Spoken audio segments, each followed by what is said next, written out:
the city. What's going on, St. Louis City fans? Welcome back after a long 2-month hiatus to Soul of the City, brought to you by First Touch Media. We know it's been a long time. We know we've delayed this episode for a few weeks now, but we're finally pleased to bring you the Season 1 recap for St. Louis City. It was a phenomenal season, phenomenal first season. While it ended in a pretty disappointing fashion, I think it's something that we can all take away with. It'll always hold a special place in our hearts, and we're so excited for what's to come in Season 2. But for now, we're talking Season 1. We're talking the big ticket items that took place in the first season. Mickey, tell us something, man. Tell us something. No pressure. So yeah, little over 2 months since our defeat in Kansas City. We've definitely, obviously, taken some time off to let the sting wear off a little bit, but it's easy to be harsh on our team when really we should think about how we overachieved, and we really did overachieve, and so we definitely got to see some crazy games, some very enjoyable games, both on the television and in real life. And so, first question of the pod today is, what was everybody's favorite game of this past season? I think definitely the first one of the year for me against Austin, and that just kind of like started off the year right? So we went to Austin. I think we went down early, but regardless, we were down 2-1 at one point. And we scored 2 late goals to come back and win on the road for our first game. That started our 5-0 streak to start the season, which Historic. was the best start to a season by an expansion side, obviously. Huge. But, yeah, I mean, it really set the tone, you know. And I think this season was great because, like, at the start of the season, I remember our predictions were going on, and everyone was like, yeah, I'd be really happy if we made the playoffs. And we ended up winning the West. So yeah, and that game happened, and everybody was like, oh, shit, maybe this is the real deal. Yeah, we got to change everything we thought about this. Because, I mean, all the, like, pundits and commentators are like, oh, yeah, great win, but, you know, they're probably still going to be shit. And I don't know. that carried on throughout the season. Yeah. It was helpful that Austin were also kind of shit this season. Yeah. I mean, they were expected to be pretty good, right? Like Yeah. top 5 Yeah. teams. But After finishing second in the West the prior season. Yeah, it was a huge game. That Klaus winner, we celebrated our asses off here in this very home. Mm-hmm. Beautiful stuff. For me, I think it has to be the first home game against Sporting Kansas City. 4-0 win. After the cease and desist nonsense that was taking place, all the internet smack talk, it was just laid out on the line right then and there at home. And it felt so good. Goals from Joaquini, Vasilev, one other who I'm forgetting. Stroud scored, I think, the opener. And it was a great time. Everybody was there in the stadium, I think, on first touch. It was a game that we knew was going to start off what is, and of course I'm going to have bias, but is the biggest rivalry in MLS. The battle for, well, we can't say Missouri, the battle for the Midwest, Sporting Kansas City and St. Louis. So the first Sporting Kansas City home game for me. Yeah, I actually don't remember if it was Stroud because I forgot we Leuven scored a pen, and then Vasilev had 2, and Joaquini scored. Damn, It's been a long time. It has been a long time, and I forgot we played them 3 times. Yep. We're due for another 3-peat against them 5 times if you include the playoffs. Ooh. But I've also repressed that memory. Yep. For sure. We don't talk about that. For me, my favorite game was definitely the weather delay Cincinnati game. Oh, yeah. I felt like that was just all around a great experience and kind of a great example of a soccer atmosphere that a lot of people aren't used to in the U.S., but that was mostly because people during the weather delay literally just went and got plastered. But it was really cool because it was kind of motif for Midwest weather and things that we're used to and things that turned into an advantage for us, I guess, somehow. And we really skunked them, which was awesome to see. and it was worth the wait. That could have easily gone terribly. We could have had to wait 2 hours to watch our team lose, but instead everybody got to celebrate together. Callie making her introduction again. But yeah, that was my favorite game for sure. Even though I don't remember it very well, I actually remember. We have a great top tier GIF of you in that game. Just singing your heart out, pounding your chest. I remember you were front row, man. The being in a parking garage hiding from the storm. There were like tornado sirens going off, Yeah, right? the sky was like green. It was awesome.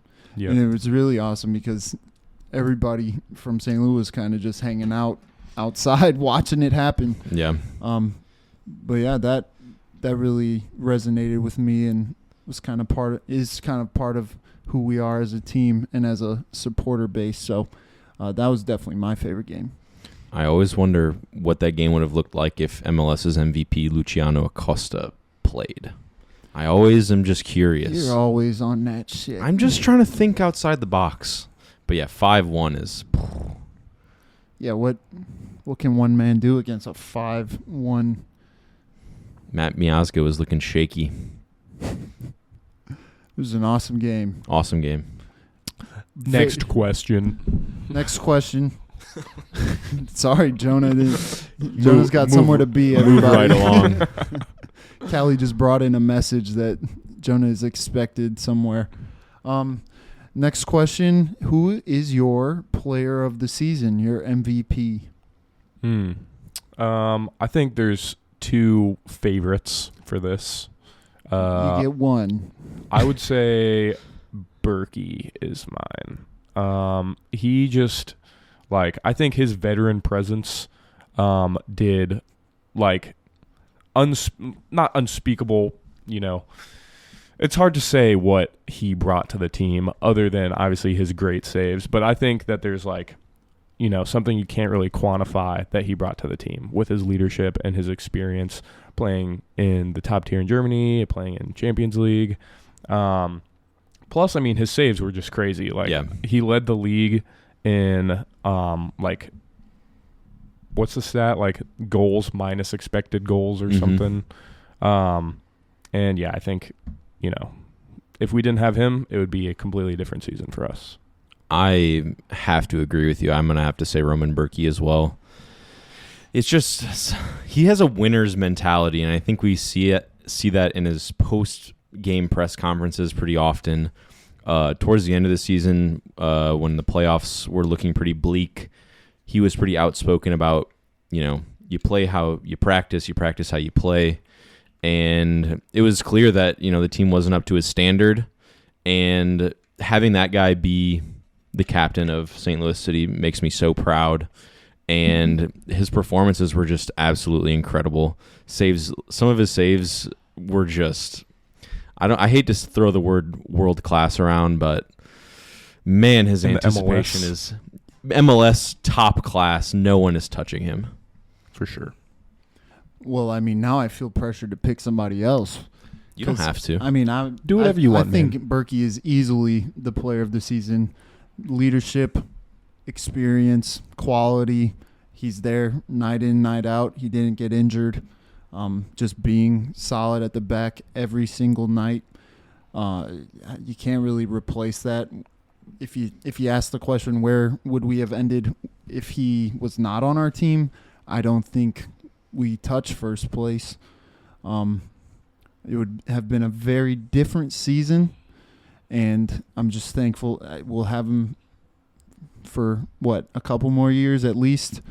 And I think your goalie, your spine is a great thing to be able to build a team around. And moving forward, I think hopefully we make some moves to give him those things he was looking for at the end of the season, because I do feel like our team kind of failed him at the end of the season. Like his words kind of fell on deaf ears, unfortunately. But that's kind of to be expected from a new team.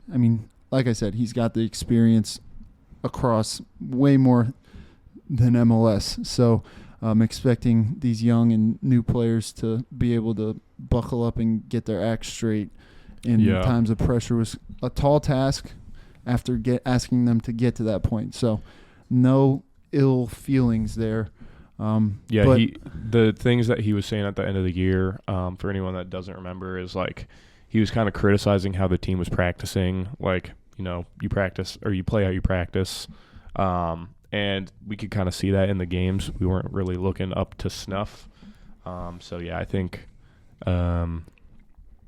just it's good to have someone calling out the team like that when they're not up to the level you need them to It's be. what your captain has to do. Yep. And he's a trendsetter as well. Now we're seeing the likes of Hugo Lloris and Zach Steffen returning. These teams now, they're like, oh, well, if you can be successful building around a goalie, let's go out and get somebody, go get a big name keeper. Definitely. And he's a trendsetter, man. Yep. And we have him until 2025, end of the year 2025. Hell yeah. I'm going to cry when that contract is up if we don't re-sign. Agreed. I don't see why we wouldn't. He's what, 33 right now? Let's say on there. I don't want to throw any difficult questions your way. I thought he was 33. He's 32. 32. Yes, he'll be 34. Yeah. That's still a decent goalkeeping age. It's pretty old. Other than him, I feel like Klaus and Leuven could have some good shouts for Yeah, I mean, most Klaus valuable player. ended with the most goals, him and Joe Keeney. But I think it's kind of hard to give him MVP just because he missed half the season with his injury. Mm-hmm. Leuven, I think, was my number 2 choice for sure. He had a couple underwhelming performances, just a few, which, I mean, Berkey made a few mistakes as well, but I think overall I picked Berkey just because he had fewer mistakes. The most consistent, for sure. Yeah.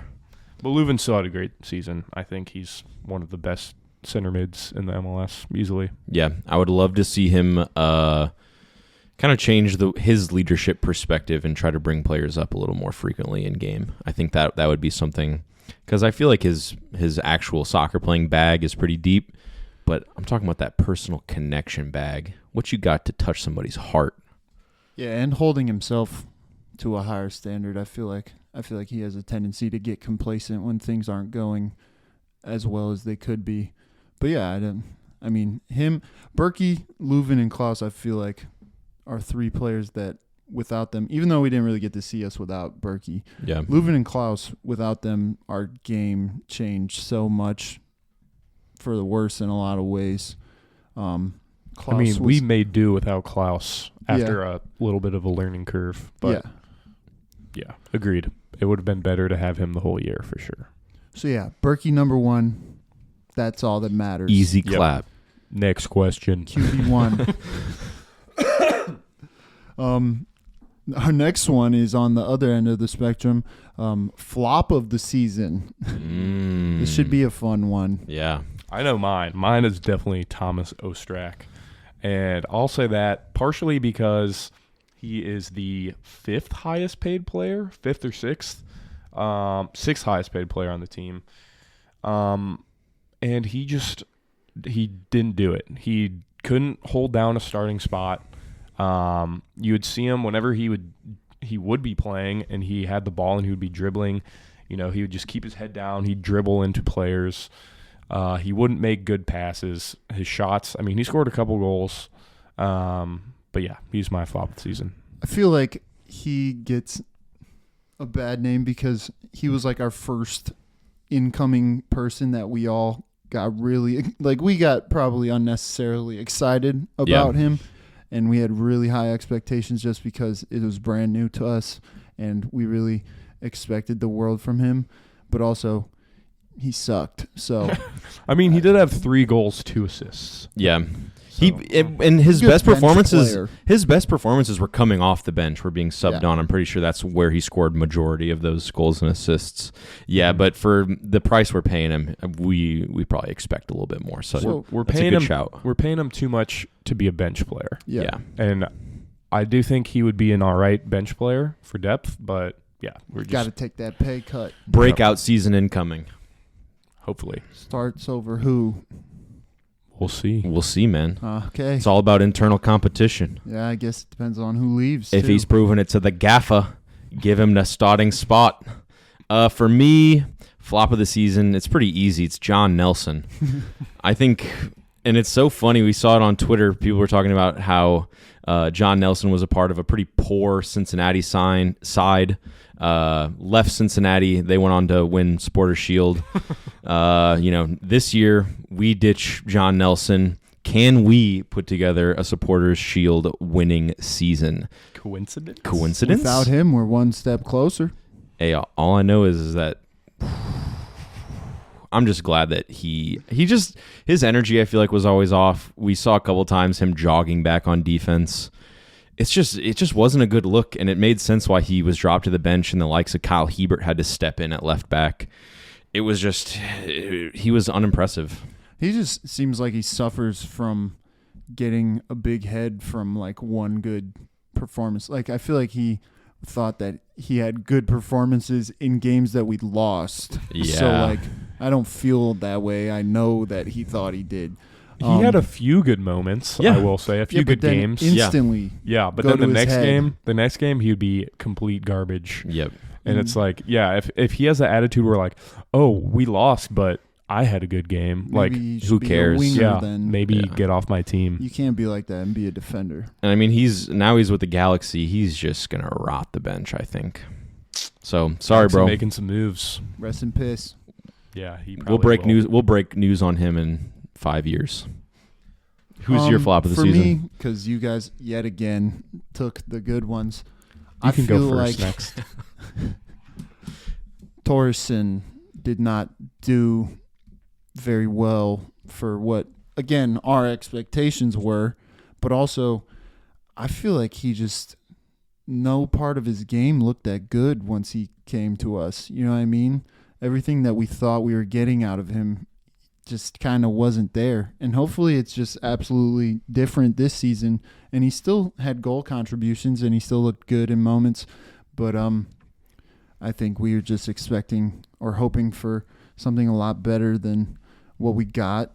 At least somebody that would solidify a starting spot instantly, you know? But yeah, maybe this season he'll prove me wrong. Yeah.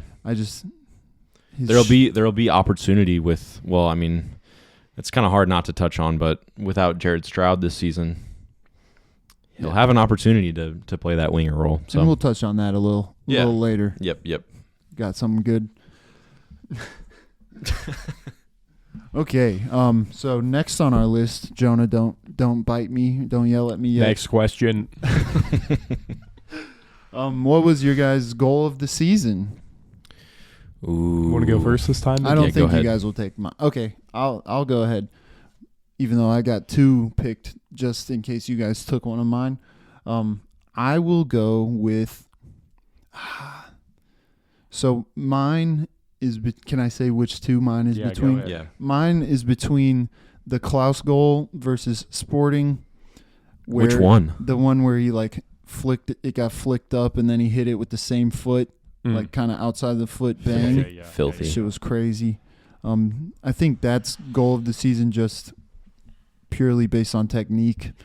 But my other one was that Stroud goal versus Sporting where he cut back and like it was like the only time Stroud scored a good goal. His only He like good dribbled around in the box. Yeah. and cut back and like made two defenders miss and then he put it bottom right with his left. And in that instant I thought, oh my God, he's him. I've been wrong about this player the whole This season. is a new person. He's about to start bagging at will, and he surely did not. But I A really, fluke. if I remember correctly, that goal was the one that got it going against KC. That was our final home game Yeah. or the final KC home game before the playoffs. Yeah. Yeah. And I'm honestly really surprised that you picked a Jared Stroud goal. That blows my mind a little bit.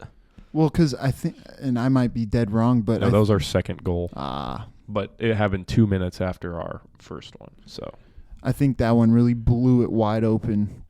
I think For sure. everybody on the pitch got amped up because they're like, this fucking bum just scored a worldie. Dude, Stroud scoring. I got to score too. But yeah, that was really, maybe it was just the shock value. But yeah, was a I'm good going with Klaus. Yeah. Yeah. Same Definitely. game, right? Yeah. Yep. For me, am I allowed to have two since Mickey had two? Yeah, sure. No. First, and this one I think probably will take home my favorite. It's the Leuven free kick versus Vancouver. That was literally from the parking lot, like a 40 million yards. miles away, and the crowd is doing the na na na na na na na na, and then right when the crowd says shoot it, he hits it, and it just the most beautiful arc I've ever seen on a free kick, upper 90 banger. That was such a great goal. But then my other one has to be Gioacchini versus LA Galaxy, where Vasilev plays him a ball like near post. He flicks it over his head and it goes far post. It like bounces before it gets to him, and then you like. And then he has a celebration of pure passion. That celebration was so mean. Those are my two, but I probably have to pick Leuven's. Yeah, mine I would say is Njablo Blom's only goal of the season against Minnesota. Great shout. He gets the ball top of the box. He feels someone coming behind him. He like turns it, puts it on his right foot, beats the guy who's coming behind him, and then just bangs it top right. I mean, to win the game, right? Or was that the equalizer? No, I think that was the game winner. Yeah, that was the winner. It was late. Yeah. Aziel Jackson assist on that one. I remember it. Yeah, just a absolutely great game. I mean, great goal. Yeah. Both. Never would have expected it from him. I'm glad he got his first. Yeah, I'm pretty sure that's his trying. first team goal. Was that Yeah, one I right think you're there? right. I remember hearing He's that. been trying it all season and Yeah. finally hit. I think a good shout would also be Sam Adeniran's. I think he bagged a brace that game where he like outside the footed with his left. Wasn't You know that what I'm talking also about? in the same game as the Klaus and the Jared Stroud one? I think it was because everybody was He just feeling hit it. themselves that game. Oh yeah, Man, you're right. If only we could have got that going. In the playoffs, Doesn't matter. Doesn't matter. But yeah, I New think that was a season. really good one. True. I think he's very gifted. We scored some fun, exciting, good goals this season. It was fun to watch. Yep, certainly. Truly blessed, as they say. Next. Man. Next question. You're taking too long. Okay. Who was the defender of the year? I feel like this is a pretty easy question. I don't know why we stuck with it, but obviously Tim Parker. Yeah. Tim Defender Parker. of the season. Mostly because he's the only one that played almost every game of the season. It's Yeah. hard He to was pick captain anybody or else. vice captain. Vice Yeah. captain. And he scored some really big goals. Yeah. He was our fifth highest scorer. It's ridiculous. What Brings did he a have? lot of passion. 3? 5. Jesus. Yeah. So he also had the most yellow cards. That seems fair. It's okay. It was. I remember we did trivia like maybe early on in the season, and it was. Oh, it was. Stroud. We did fouls, and it was Gioacchini was committed the most fouls. And Or he got the he most suffered fouls. the most fouls Yeah. as well. Yeah, yeah. Most yellow cards make sense for Timmy P. I'm going with John Nelson on this one. Don't even make a joke like that. I do think that Nowitzki really turned it around by the end of the season. Yeah, agreed. In a lot of ways, he was kind of playing out of his boots for a little bit Yeah, of the end of the season. But he just yeah. needed to get benched for a few games for Akil Watts, and then he was like, "Hey, man, I need to step it up a little bit." yeah. And I feel like all for nothing. he stopped like going forward as much, and that helped him. Like he would still whip crosses in, but he wouldn't go past our midfielders. And Yeah, forwards. we really benefited from getting Marcanic. Yes, And he could yes. finally just play defense, and Marcanic could be the attacking role. Mm-hmm. Yeah, And I think Marcanic, if he was with us all season, he could have been in there, yeah, but for different reasons. Just because he seems very gifted attacking. Yeah. I mean, there's other players too that I feel like, if it weren't for Tim Parker having the year he had, like Hebert stepped up, did pretty good. 6th man of the year. Yes. Yeah. Although he did also have some very clumsy moments. questionable. Yeah, He loves getting nutmegged. Yeah. And I feel like Josh Yarrow really stepped up too, and he was always he performed well when we needed him to. Nielsen, what do you guys think of him? Well, I think he gets a bad rap for our record. Yeah, In he that- was like I mean, he was the like 1 numbers and 8. speak for themselves. I know it's really true. We're like 1 and 8 with Nielsen starting. Yeah. Yeah, it's crazy. But also him entering the team coincided with our horrible run of form. So Yeah. I don't really So think you can it's- look at that in two different ways. Yep. But Coincidence is the way I mean, look he at was it. pretty dominant in regards that he could have been, Yeah. with headers, and he's good with his feet. I don't know. It's hard to go against anybody but Parker. So, Yep. Tim Wow. Parker, defender of the season. Easy. We're not going to do any other All-star for a reason. group Yeah. of the season. Agreed. We could midfielder of the Keeper season. of the season. Dang, do you guys remember the MLS All-Star game when Arsenal were cooking Tim Parker and Roman Berkey? Damn, that's crazy. It's okay. I think St. Louis City as a whole would have fared better against Arsenal. I'll take that one to the grave. Anyways. The chemistry would have made all the difference. Yep. Okay. Maybe. Come on, dude. Okay, next question. Come into my delusional world for at least 5 seconds. Jonah's New Year's resolution was no yapping allowed on the pod. If I'm on the pod, there's no yapping allowed. I've got shit to do. So yeah, moving on. Surprise of the season. This could be a player. This could be a result. This could be anything, I guess. Just what surprised you most this season? Let me come up with something organic. Somebody go before me. Something that I learned today that surprised me was that the player with the fourth most minutes was Indiana Vassilev. And I feel like I would not have expected that because obviously the first three are Tim Parker, Leuven, and Roman Berkey. But Indiana Vassilev, I feel like, sat a few games. Like, he would usually get subbed on. It's true. But, like, I feel like Blome would have had more minutes than him. I feel like he got all those minutes because he was the replacement for Blome when we needed a replacement for Blome, and he was the replacement for Stroud when we needed a replacement. It's he was true. he was honestly sixth man of the year. Yeah. He honestly over Hebert. surprised me, I feel 'Cause like. he'd play wing, he'd play center mid, he'd play CDM. He'd play the 10. Yep. He was doing He everything. did it all. Not very well, but Hey. I'm kidding. It You was- take that back. I'm Take it back. kidding. I'm kidding. I can't wait to see him be able to play more minutes in his natural position because I think he's very talented. And Yeah. Hopefully he continues. Hopefully he gets a bigger role this year. I mean, Yeah. I guess he kind of already had a big role, but I don't want him to just be like the Utility gap guy. filler. Yeah. I want He's him to be too the talented for that. established something. Yep. Starter in one whatever position. that may be. Whatever he and Carnell decide. I'm here for it. Hopefully 10. Although Aziel Jackson, pretty good there too. I would like for him to also. Speaking of Aziel Jackson, that was going to be my surprise of the season, picking him up in our inaugural draft from Minnesota United. And, I don't think we really understood what we were getting with him. He didn't have a lot of opportunity early on. He didn't play with City 2.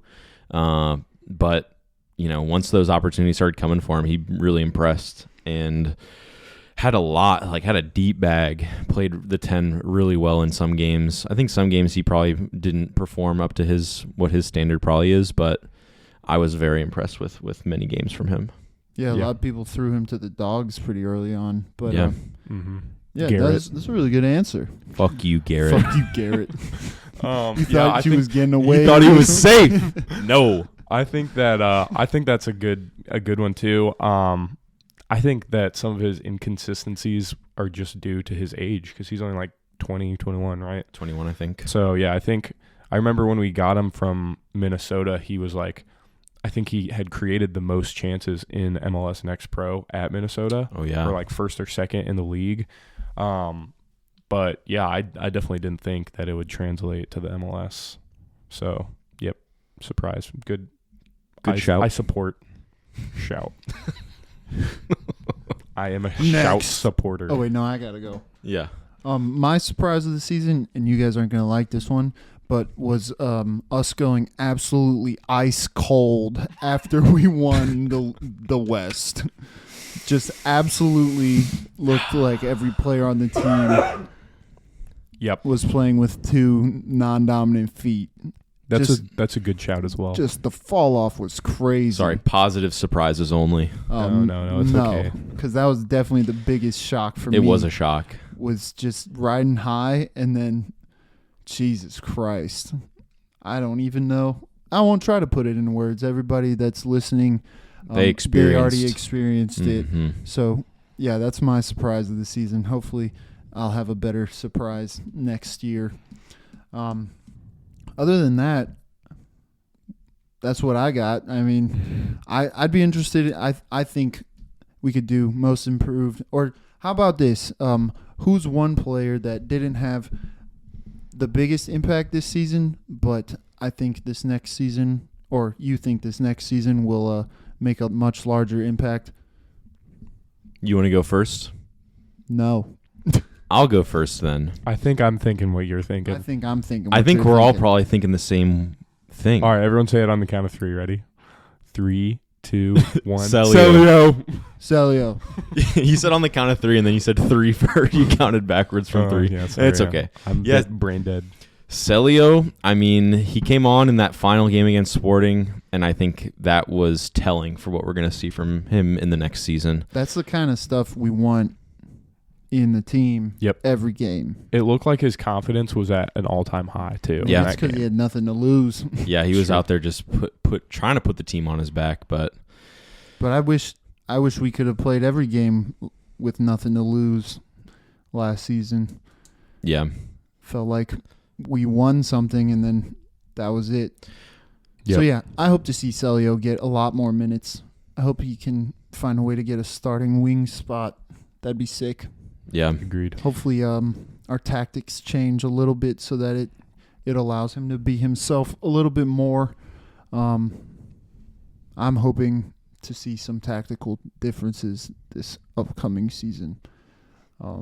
Yeah, other than that, hell of a season. Hell of a season. Broke every expectation, suffered from our own success, suffered heavily from our own success. I almost wish that we hadn't clinched the West with as many games to spare as we did.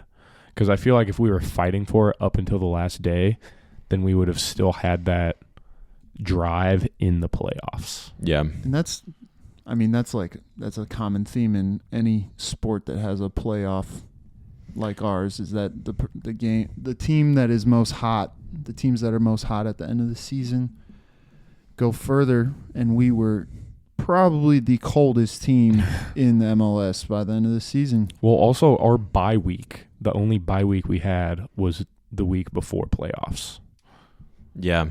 which It's did true. not help. No, those playoffs were fucked, man. Brutal. They were so bad. We waited so long to play our first game against Kansas City because we had to wait for the wild card game and we had to wait for all this shit. It was the same with Leagues Cup. We were just off for a month and a half.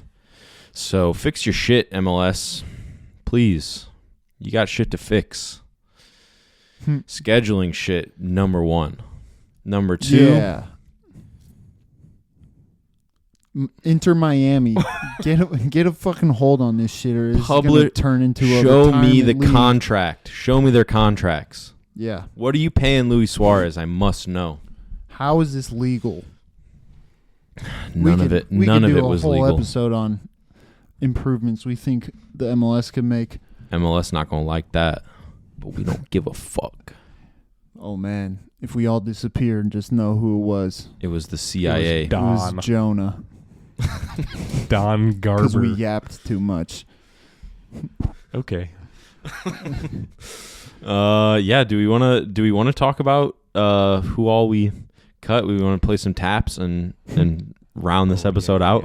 Yeah. Well, yeah. You got the list? Who's got the list? Who's got the list? I think Riley will play the music and Jonah will read the list.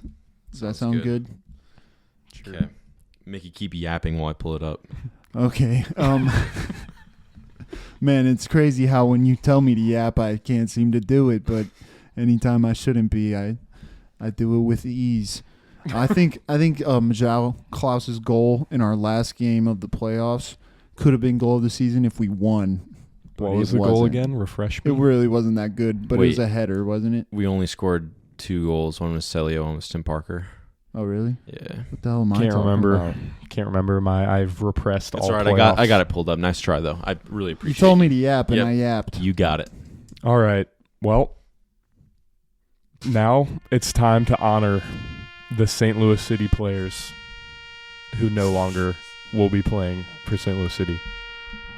First off, our 2 players who had their contract options declined, Max Schneider and Michael Creek. You didn't do much for us, I have no idea who you are. but thank you for your service. Thank you. MLS Super Draft pick Owen O'Malley also did not see the field a single time. Who? Goodbye.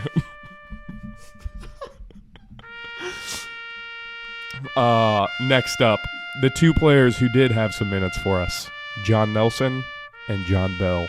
John Bell, this is for you. And you John only. Bell, you are the one I respect the most out of this list. John Nelson, rest in piss. Yes. So that's everyone that we cut. Man, That that was was not. beautiful. That wasn't as long of a list as I thought. I mean, we had some other players that, we've since traded, Yeah. right? Yeah. So I don't know if those count because we got something in return for them. No. Keep it going. Okay, yeah. Because one of I Sorry. want to pay homage. Yep, we do need to pay homage to defender Lucas Bartlett, midfielder Jared Stroud. Special homage to you, sir. Yes, we traded both of them for Chris Durkin Durkin. from DC United. Durkee O. Yep, I think we got some Man, much. what? Ooh, give me some depth on this roster, damn it. Yeah, we got some much needed center mid depth, and we lost Bartlett, who was really just a role player. I mean, we have plenty of center backs. Yep. And Jared Stroud, definitely an important piece of our season last year, but Bittersweet. Yeah, bittersweet. yes, You definitely, don't know you need him until he's gone.